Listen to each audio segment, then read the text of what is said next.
everyone. I'm Steele McGonigal. And I'm Kara O'Brien. Welcome to Destination Tomorrow. On this special episode of Destination Tomorrow, we'll look back at the first century of powered flight and the pioneers who designed and built the world's first flying machines. And we'll discover what the future might hold for aviation. Throughout history, man has always been intrigued with the idea of flight. However, most early aviation pioneers could not imagine flight as we know it today. With limited understanding of basic aerodynamic principles, many of these early pioneers attempted to build flying machines that were shaped like and emulated the flight of birds. The crude structures that they built generally relied on feathers and flapping wings as the catalyst for flight, ultimately leaving a trail of broken men and machines.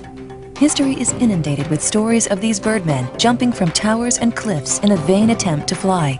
Flight attempts gradually moved from small feathered devices toward larger structures, yet many of these attempts still ended in humiliation and sometimes even death.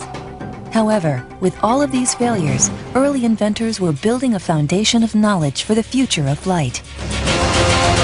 Although many had tried to build machines that could fly, all earlier powered flight attempts had failed before the flight at Kitty Hawk in 1903. Though the Wright brothers were the first to fly a heavier-than-air machine, people had been airborne long before the Wrights' first flight.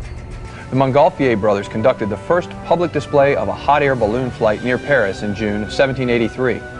Balloons were also used extensively during the American Civil War to observe enemy positions. But balloons could not be controlled very easily, so the search continued to find a system that would allow heavier-than-air powered flight.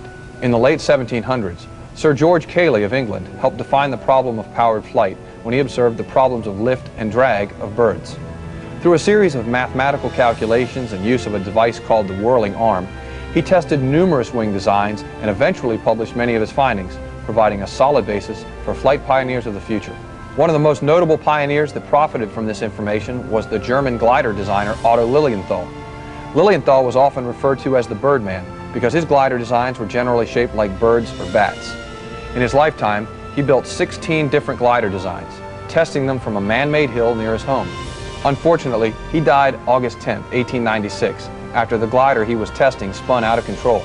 His last words were, "Sacrifices must be made." Building off of the work of others, Orville and Wilbur Wright began working towards their goal of building the first heavier-than-air vehicle. In June of 1899, the Assistant Secretary of the Smithsonian received a letter from Wilbur Wright asking for reading material that related to heavier-than-air flight. In his letter, Wilbur wrote that he was an enthusiast, but not a crank, with some pet theories of his own about flight. A few weeks after his letter was received, Wilbur received a package from the Smithsonian containing reading material and suggestions referencing virtually every text in existence that mentioned flight. With this information in hand, the Wright brothers started their crusade to build the first viable heavier-than-air ship.